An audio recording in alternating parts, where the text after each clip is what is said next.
ACEP 20 is just around the corner. The world's largest emergency medicine conference will be held this year on October 26th through October 29th.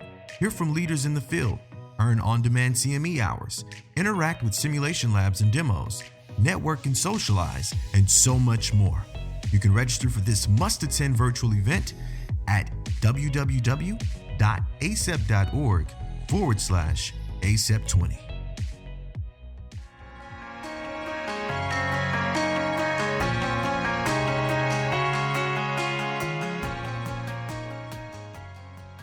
Ryan Stanton here with ACEP Frontline, and today we have a special follow-up episode, and rarely do I get the juggernauts of emergency medicine education and knowledge like I have obtained today.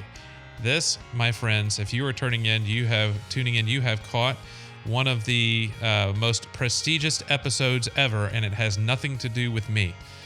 So I've got with me Dr. Ken Milne and Dr. Jerry Hoffman, two of the greats, and have been on the podcast in the past. And what we are talking about today is actually the subject that Dr. Milne and I talked about just a couple of weeks ago in recording chronologic order, which is the adjustments and the reassessment of the research on TPA with regard to ischemic stroke. And got a response from Dr. Hoffman about that, and so I said, you know what, if I can have an excuse to get them both back on the podcast, especially since Dr. Hoffman and I usually record at the Scientific Assembly, so it would have been done at ACEP 20 this year. Well, it's virtual, and make sure you sign up for that, but I wasn't going to get a chance to see him live this year, so use that as an excuse to get him on the show as well. So I appreciate both of them joining us, and I'm just going to start off by letting Dr. Milne kind of summarize where we were with the last episode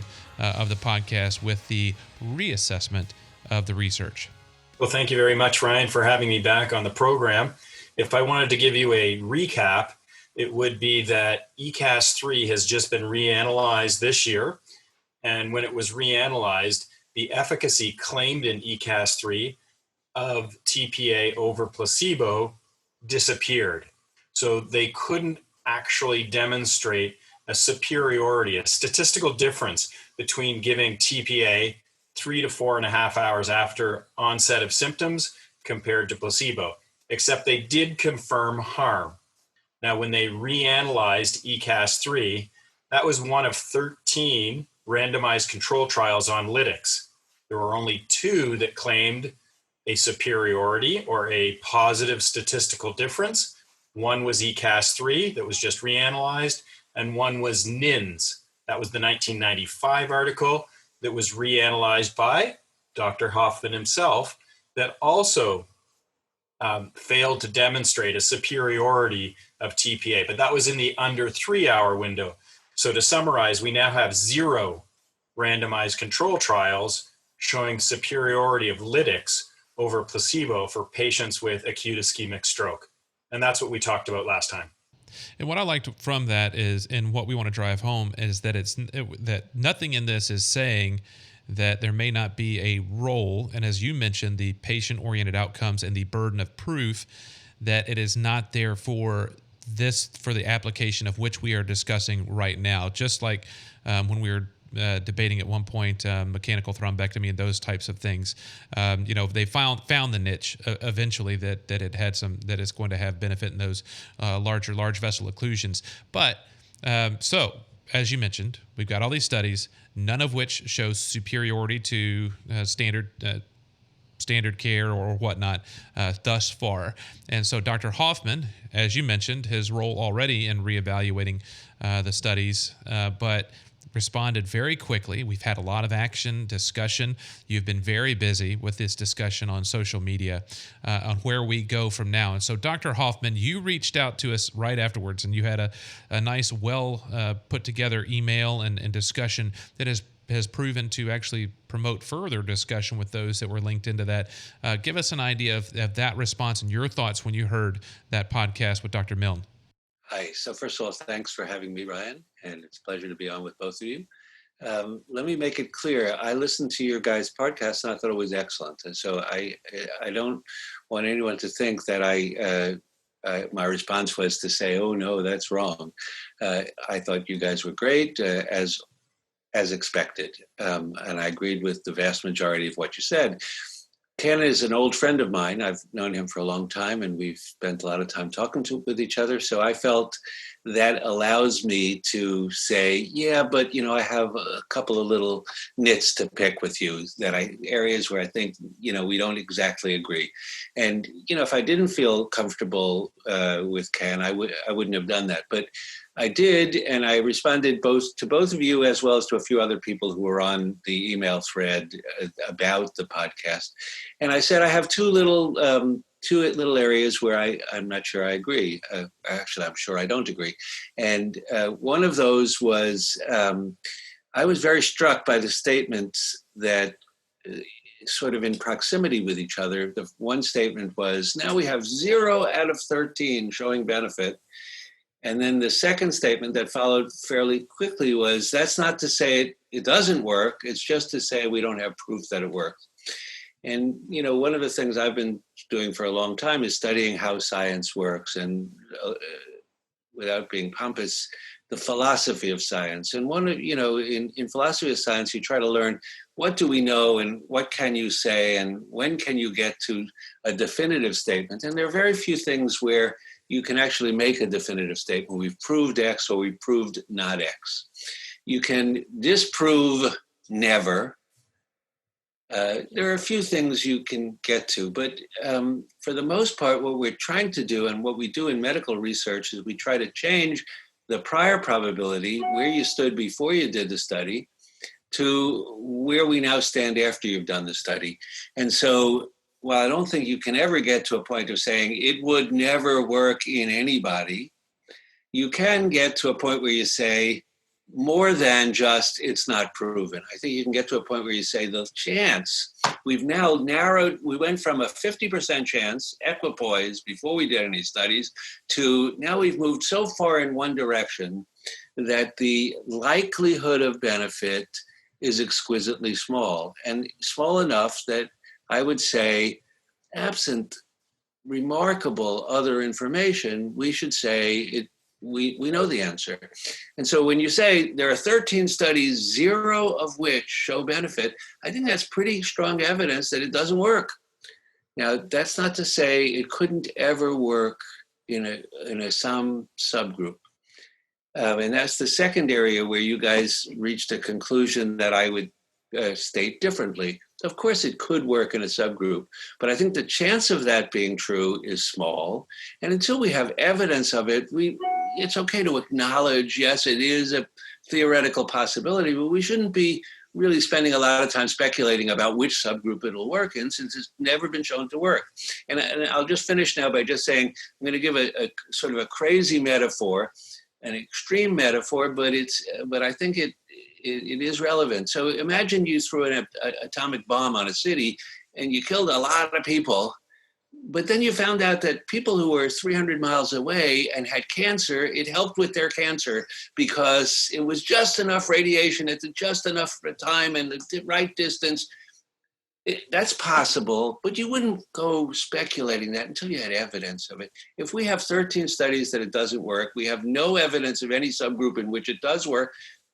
If somebody comes up with a hypothesis because of physiologic reasoning, and then they do an initial study, an exploratory study, which seems to suggest that if you have the right lesion and the right time, et cetera, it would work, that would be hypothesis generating. And even then, you'd still have to do a specific large study to prove it. At this point, so I guess the final thing I'll say is, at this point, I think the chance of this working is so small, the confidence intervals for which this would be successful, the likelihood is so small that I would say at this point we have to conclude it doesn't work. And two, we're not even at a place where we should be talking about about subgroups unless there's some evidence that would start to qualify as hypothesis generating. And even that isn't proof. That would just be, now we should start to think about it and start to test it. So it sounds like the thought is that Dr. Milne and I were kind of in the camp of it's like a friend that doesn't really fit, but we didn't want to hurt its feelings, hurt their feelings. And so we were like, you know what? You don't act like this. You don't talk like us. We don't get along. You don't like the same things we do. We really would be better if we had never met, but we don't want to hurt your feelings. And so that's kind of how we have been with TPA, is we don't want to hurt TPA's feelings, because honestly, it is tried hard. It just doesn't mix with our friend group. Dr. Milne, your thoughts? Again, I'm just gonna emphasize, it's not like I disagreed with you. It's just that I would stress it a little bit differently than you guys did for the reason you just said. Dr. Milne, your retort. Well, I of course have learned from my mentor and always appreciate his constructive criticism. And when you're looking at the literature, people can look at the same literature and interpret it differently, because we are looking at the exact same literature. So how do you interpret that literature? And you can take a stronger position, which Jerry is taking, that, in all probability, I think we can conclude it doesn't work. I'm taking a softer position on that it doesn't work by not claiming that it doesn't work, because that would shift the burden of proof. Then I would be open to criticism to say, listen, if you're saying it doesn't work, you go out and prove that it doesn't work. And I don't want to assume that burden of proof. And that's how science works. Jerry brought up the philosophy of science. So if somebody's claiming it works, great, they can demonstrate it. If they haven't met that burden of proof, we can't say it doesn't work. That's not how science works. We accept the null hypothesis. And when you're talking about a physiologic reason, and I can't believe I'm arguing a pro position for TPA, but that's good. It's always good to consider, something that you don't hold. So if you're on the pro side of TPA, and I don't like to think of it as sides, but the position would be, those studies that were done with older technology, older imaging, and I don't think it's about time equals brain. I think it's about salvageable brain. And so if you have advanced imaging and you have a non-large vessel occlusion, I think that there is a hypothesis there to say, listen, in those patients where you have collateral flow, you have potential for salvageable brain. My question is, would TPA work in those patients? My answer is, I don't know. Let's test it. So let me ask you some questions, Ken. So if 0 of 13 are positive, 0 of 13, what would get you across the line to say, I think we've now heard enough to say, we never can say 100% sure, but here the confidence intervals for it being positive are so close, reach so close to 0 that we're going to say it's 0. Is it a 0 out of 20 studies, 0 out of 50 studies? How many studies would you need? Well, that's not my problem. My problem is you haven't convinced me. If you want to convince me, do a study that actually has good convincing evidence, and I will reject the null and accept the superiority. Until then, I accept the null. Hold on a second. So why would you reject the null based on a study that found a p-value or whatever you want to use, but don't reject the possibility that it's positive when you have 13 studies that say that? But why this is not. My understanding of science is a little different than yours. My understanding of science is that you start with a prior probability and then you get to a posterior probability, and that's within some confidence levels. You never know the exact place where you are, but you can say, this is our best point estimate, and here's the confidence around which we have it. And if you keep repeating a study and you keep getting negative, you're going to get more and more towards a 0 chance of benefit, and you're going to narrow the confidence around your point estimate. At some point, I think we live in the real world. You have to say the chance of this being positive is so small that I'm going to accept that it's not positive. In the same way that if you had one positive study, okay, but I'd still want a little more evidence. You have 2 positive studies, okay. 13 positive studies, I'd start to say, yes, I'm rejecting the null hypothesis, even though It's possible that if you did another 100 studies, it would be negative. In the same way, if you have 13 negative studies, why would you assume the next 100 are going to be positive? I think you have to say, at this point, we can be extremely confident that this doesn't work. Well, I don't disagree that you can't be extremely confident that it doesn't work and that you can take that position. It just assumes a burden of proof then in any argument. And from an epistemology standpoint, if you want to make that claim, then it's up to you to demonstrate that.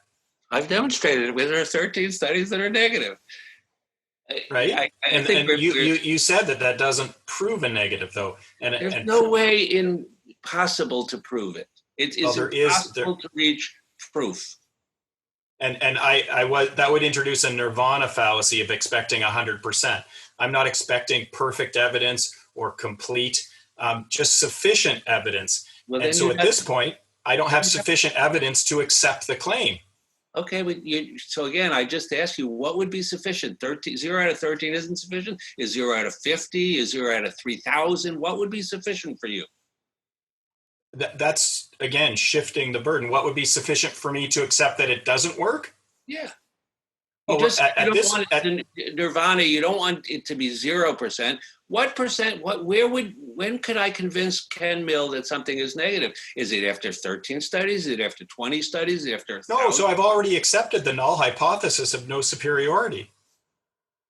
Right? I've already accepted the null. What I'm suggesting is that with advanced imaging, and help me out here, with advanced imaging, advanced neuroimaging, and you've got salvageable brain, because we didn't separate those patients from that. We cast the net really large. So if there is a group of people, just like you saw with EVT, there's a small group of people, right, within EVT that has potential benefit. Now, it has a huge denominator neglect there. So it's a huge number to capture the small number. But I can't say I don't know what that small number is, even if it exists, until it's tested. So I'm just leaving the door open to say, okay. All right. So I guess I don't want to be too sophisticated.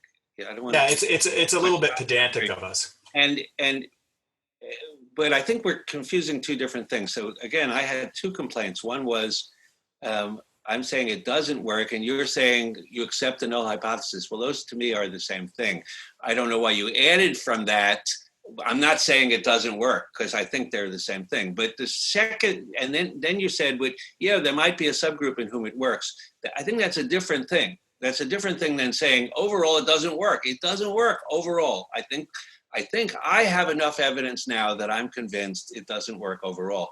The second thing is you're now posing a new hypothesis, which is maybe it doesn't work overall, but maybe there's some patients in whom it does work. And I that's always true. It's always possible that there's some subgroup one could find. I made that ridiculous example of dropping an atomic bomb could be good for people 300 miles away who have cancer. It could be, but before we start talking about that, I think we need to have at least some evidence of it. And it's one thing to say there's a theoretical reason to imagine that it might be true in the subgroup you said. There is a theoretical, but until we have some evidence, some preliminary evidence of that, I don't think we should be spending a lot of time talking about it. Researchers maybe they should say, somebody who's really interested in this should say, that sounds like a reasonable hypothesis. Let's do a hypothesis.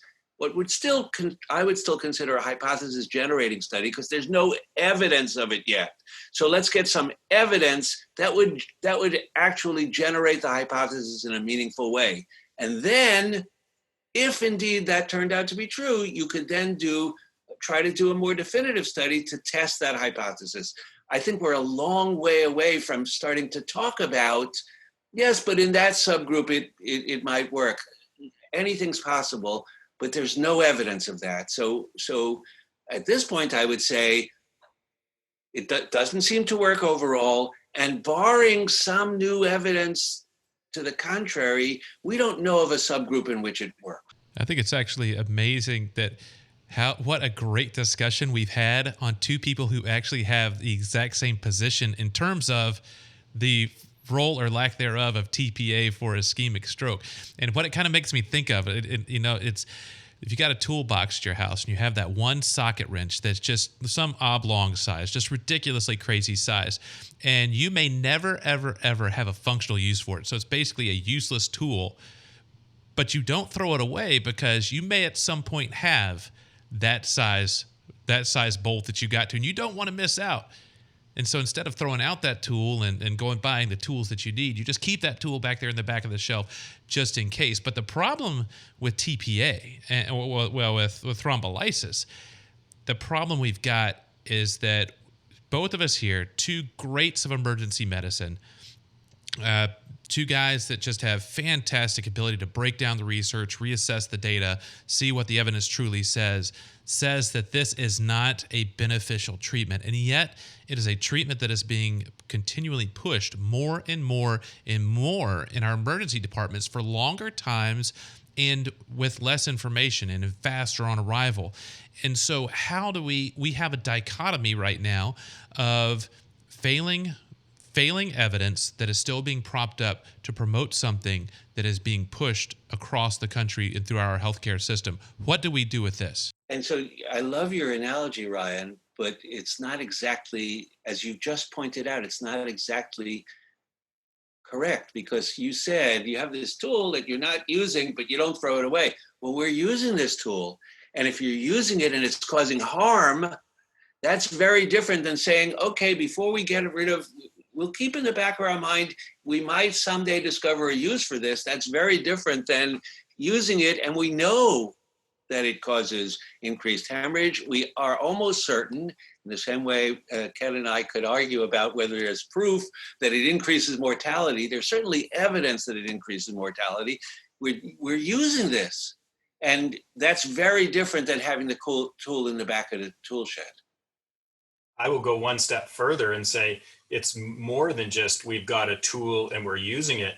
We're being judged on whether or not we're using it. We've got these incentives to make sure that we do use it, and we will be shamed and blamed if we don't use it. So I think it's actually much stronger than, well, you've got a tool that you're not using, or you've got a tool that's, it's being used. Oh, it is get with the guidelines. If you're not with the guidelines, why aren't you with the guidelines? What's wrong with you? So I think there's even a stronger push to use that tool. And we're getting to the point now where we're seeing pushes to give it later and later and later. And then, on ones that were like, this doesn't even seem like an ischemic stroke. Well, if it's not a stroke, it's not a big deal. It won't cause an issue because they can't bleed if they don't actually have a stroke. And so it's relatively safe medication. And, even before this reanalysis, you had 11 of 13, now then 12 of 13, and then 13 of 13. An ironic number of studies to have no benefit, to having that lucky number 13, that we still get to push. So is it time, and is this sounds like a rhetorical, just ignorant question, is it time that we push harder for a complete reset on the way we manage stroke care within the United States especially, but in much of the world? It would be a little hard for me to push harder than I've been trying to push for the last 20 years. But, I want to, no, of course there should be a revision of community practice about this. And, I said 20 years ago when I first said, I don't think we have evidence for this. I don't think the evidence is convincing. I said, probably 20 years from now, people will start abandoning this because they'll have something else to do, and that'll be more expensive and more sexy. And I think that's probably going to come true. Now with the studies of adding it to mechanical removal, they're all showing negative, etc. But you just made I want to talk about something else briefly. You just made the comment that people say, well, it can't hurt, and they actually cite papers saying that in mimics it didn't cause bleeding. And I always suggest when I hear that, why don't the people who say that, why don't they just take a little of TPA for themselves and just see whether it'll cause a brain hemorrhage or a massive GI bleed or something like that. In fact, there's clear evidence that you don't have to have a stroke to have a bleed. And the so-called evidence that it doesn't hurt you if you have a mimic is ridiculous. Why is it ridiculous? First of all, it's usually reports of 50 or 70 patients. And if you killed 1 out of 100, you might miss it in 70 patients. And in the other, all the groups where they found it, they wouldn't report that. The only ones who report it are the ones who are negative, so that it looks good. But there's a much more important and dangerous reason why these reports are completely wrong, which is if I gave it to 100 people who had a mimic, or 1,000 people, or however many they are, everyone who bled into their brain, I would fail to diagnose that they were a mimic. Because I diagnosed they were a stroke, now they are a stroke. And I see bleeding, and I say, I'm not going to go back and say, ooh, you know what? Maybe that wasn't a stroke in the first place. Maybe it was a migraine. I'm going to say, of course they bled. You know, that's one of the things that happens. Nothing you can do about it. It happens when you have a stroke. Sometimes you get bleeding. So what we've done is remove the numerator. Every mimic who bleeds gets removed. And therefore, the numerator is magically 0. That's no evidence that you don't bleed when you're a mimic. And of course, nobody in his right mind would give himself or herself TPA just because it's safe. It's certainly not safe. Aspirin's not safe. TPA is a lot less safe than aspirin. So, Dr. Hoffman, are you saying that you don't do a TPA drip on long international plane flights just to keep from getting DVTs? Okay. It's pretty safe otherwise. Dr. Milne, your thought? Well, I wanted to get back to your point about what can we do about this, because we have this new information. That's what the paper of the reanalysis of ECAS-3 triggered, and they challenged readers to reconsider, so clinicians, policymakers, and patients, to reconsider this therapy. And so that's what I'm trying to do, is reconsider this therapy. I've approached our national organization in emergency medicine and our stroke committee, and I've joined that stroke committee. And that stroke committee has actually said, okay, yeah, that makes sense, we should. And we're going out to an independent group and asking for a reevaluation of the literature. That's one point. The second point is, people have approached me and said, Dr. Hoffman, I mean, what a legend of emergency medicine. If he can't change it, why do you think you can have this addressed, Ken? You're just some Canadian doctor. Come on, he's a giant working in Southern California. He was there on the ground level. He's been writing about this since before NINS probably came out, for 25 years. And I've actually reflected on that since I saw the email exchange, and I'm thinking, yeah, am I full of hubris? And I'm like, no, I think it's because the world has changed. Back when Jerry was trying to really advocate for a much more rational approach to the evidence and expecting a much higher standard before we adopt something too quickly, what did you have? You had letters to the editor, emailed. I mean, when was my first email account? 1995, 1994, I think, was the first email exchange. Right now we have social media, and you mentioned that earlier. And that's where I think we can really mobilize people and mobilize a community to say, listen, we all want patients to get the best care based on the best evidence. Now, can I reach those people instead of sending a letter to the editor and it taking 6 months to get published? Can I send out some tweets? Can I do a podcast on that? Can I do a blog on it? Can I do a meme? Or coming up soon, how about a TikTok video? Is that what's going to penetrate and get that knowledge translation across to actually readdress this situation? And so the tool in my toolbox that Jerry didn't have was this powerful tool called social media. And I think that it can be used for great good. It's just how you use it. We're actually seeing, and I believe that we are going to see a reassessment as I am seeing that there's a huge wave pushing back, especially through emergency medicine. I think it's going to force and press the issue. I've always said in talks that it's much, much harder to take out a practice or a medicine or something than it is to just never have put it in to begin with.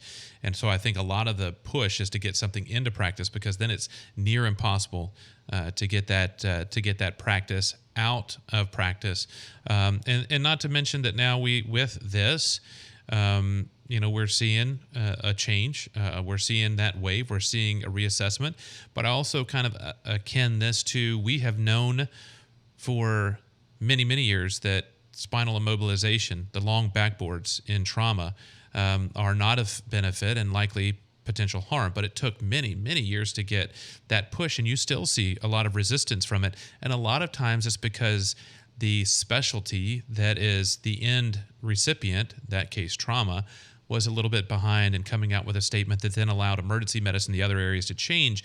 And the question is when we are going to see that reassessment with the stroke teams to say, this needs to be reassessed, this needs to be evaluated on whether it's actually efficacious or, in this case, potentially harm over benefit for these patients, and thus adjusting the way we completely do practice. And I'm hoping, and this is clearly right now seems to be an emergency medicine-led kind of reassessment of the thrombolysis, but I think it's going to take everybody coming on board and getting in the room and say, yeah, you know what, 13 of 13, that evidence, it's right there, and it's right there for us to assess. So first of all, Ryan, you're exactly right. There's good literature evidence that it's much harder to remove something from practice than to get it in. That's been studied, and you're absolutely right. Second thing is that despite the limitations that Ken mentioned, for many years now, surveys of emergency physicians have consistently shown tremendous skepticism amongst emergency physicians about TPA. So I don't think it's that people haven't been on board. I think people have felt enormous pressure to give this drug, even though they personally weren't convinced that it works. And that's always a difficult position to be in. As Ken mentioned, if you didn't give it, you were at risk for having all sorts of bad things happen to you personally. And what's more, it wasn't that hard to say, well, I'll pass the buck down the line to the neurologist and let them do what they want to do. And I don't blame anybody for doing that. Certainly that's understandable. But again, I don't think this is a new thing. The skepticism about it. I am very delighted to have Ken have a blog and followers on his social media and all these things, and to use all these terms that I've never, I have heard of TikTok. I have tic-tac, what is it? Tic-tac-toe. I don't know what any of these things are, and I don't do any of them. So I'm going to leave that to you guys. But I do think it takes more than a lot of us believing that it's wrong. It's going to take a lot of us. Forget about TPA for a second. What about our world? There's so many things where people are very concerned these days about systemic racism. How do you change those things? Well, it's not enough for us all to think it's bad. We have to do something about it. And doing something about it is more than being on social media, I think. So I don't know how we do this. This is the big question that faces all of us right now. We're in a critical moment in our world, way beyond TPA. But for TPA as well, I certainly wish you luck, Ken and Ryan, in what you're doing. And I love that you're doing this podcast, et cetera. But changing it is not that easy. And I will mention one last thing, and I'll shut up, which is that I have over the years received several dozen letters from individual neurologists asking for my help, saying, I'm being pressured to do this. What do I do? I got one last week. That's not, in the world of neurology, that's a small number, but I'm sure it's the tip of the iceberg. I'm sure there are a lot of neurologists who also feel very uncomfortable about this.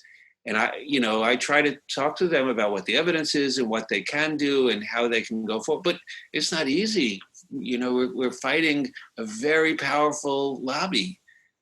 So I don't have the answer, but I certainly agree with Ken that we if we can do something about it, we should.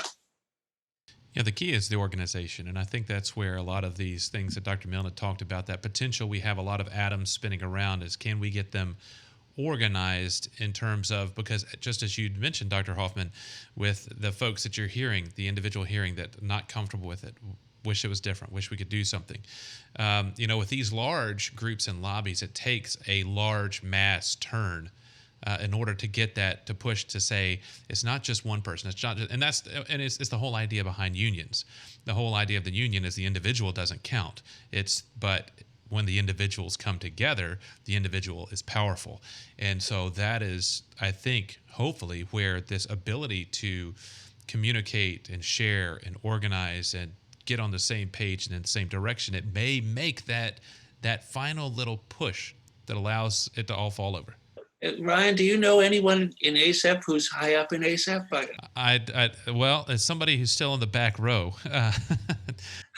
Hey, you're on the row. You're on the row. I'm on the row. And the good news is we're about to turn one, so I get to at least move up one row. So, and that's exactly, and that's one thing about this podcast and role is to be able to get that voice put together and type and move things forward and to get these thoughts out there, because that, Dr. Hoffman, that email you sent to us, I didn't feel it was even fair for just the six of us to keep all that information, but to say, listen, everybody needs to see where this conversation is. And it's been an uphill fight. Dr. Hoffman's been pushing that rock like Sisyphus for 20 years for this. And it's at some point we have to look ourselves in the mirror and say, it's time. It's time for this to hit the reset button on TPA for stroke. Amen. So any closing? Ryan, I think it would be really good to get other people involved from an administrative and an official capacity. And so I'm glad you're bringing your voice to this through your front line and also potentially through your position within the organization. So my comments about social media weren't as a substitution for that, as a substitution for, going through journals, write letters to the editor if that's what you're good at. Do research if that's what you're good at. Speak to the media if that's what you're good at. I'm just using social media as another thing that can be done, and it's something that that Jerry didn't have access to at the time, to bring a community together quicker. I mean, we're all emergency physicians. We've all got short attention spans, but we do have to realize that sometimes we have to wait for everybody else to catch up to what we're thinking and the evidence we're reviewing, and that it does take years. And Dr. Hoffman, Jerry published that reanalysis back in 2009. It's 11 years. And we know that it can take a very long time to change practice.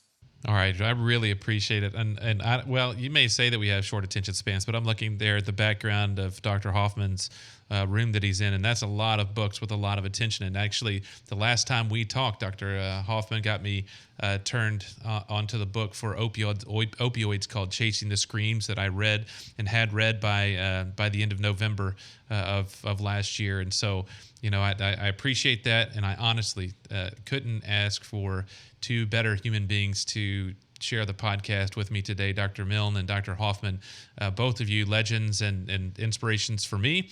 And thankfully with Dr. Milne, very quick with the texting. So whenever I have a research-based question, I can bounce that off him right away. And Dr. Hoffman, for somebody who's only once a year really gets to talk with you at length. It's always a pleasure and always a joy. And as I think I talked to you when we first talked for the first time at ACEP for the podcast, your research evidence breakdown sessions were the ones that I would skip out of everything else to go to. So I really appreciate you both being with me today and sharing the information with our audience here on the front line. It's been a great pleasure, Ryan, and Ken as well, as always. Can I leave with one final thought, Ryan? And this is something that I think was involved in the original email chain. And it's something that's what we're doing right now. Jerry and I strongly both agree that we should try to use the term physical distancing, not social distancing. And we've gotten together today via electronic means. It is so great to see you again, Jerry, and be able to work with you. Ryan, it is always a pleasure. We are socially connected despite the physical distance that we have to keep because of COVID-19. So thank you for contributing to my wellness by allowing me to socially connect with you, but staying safe by physically distancing. You're here. And as for both of you, you know, it's getting to talk with you, getting to see you, and people don't get to see the video aspect of things. You know, it's just the audio aspect. But you know, while you guys were talking, I'm just sitting here doing a little dance in the background. I'm just so excited about a great conversation. You know, a little bit of disagreement, but honestly on the same page. And it's really the kind of dialogue that we need to see. The friendly. The friendly banter back and forth and discussion and ideas and opening minds, that's honestly where we have to be, and that's what it's going to take moving forward, because unfortunately this time of year, this time in our lives and our history, you know, there's not enough open minds and open ears. There's just positions and anchors. And you can disagree, Ryan, but you don't have to be disagreeable. As always, I was going to say the same thing. Without fail, Dr. Milne brings in the full Canadian and gives us the warm fuzzy. So we're going to leave with the warm fuzzy hug from Dr. Milne here on the front line. And as for me, if you have any questions or comments, you know, contact me, youreverydaymedicine@gmail.com. That's youreverydaymedicine@gmail.com, @everydaymed on Twitter. Dr. Milne with his Skeptic's Guide to Emergency Medicine podcast, and Dr. Hoffman, a legend of emergency medicine, who has been on Dr. Milne's podcast for that in the past. And I appreciate it, gentlemen. Have a great day. Thank you, Ryan. Thank you. And until next time, I'm Dr. Ryan Stanton. Stay well, stay healthy, stay safe, and let's continue to make sure we're doing the best things we can do for our patients. This has been some ASAP Frontline.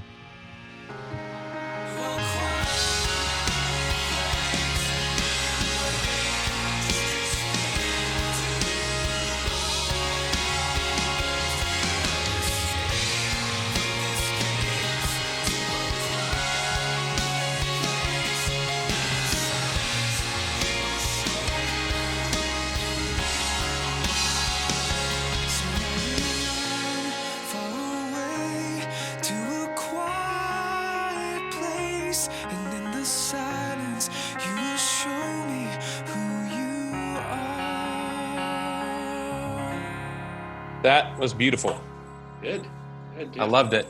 I miss those panel discussions where you parse out the nuances of different positions. It really forces me to think about things at a deeper level, and you know, it's always at the borders of my comfort zone that I really do pick up insight and ideas and learn and grow. So thank you, Jerry. Oh, you bet. It's a pleasure.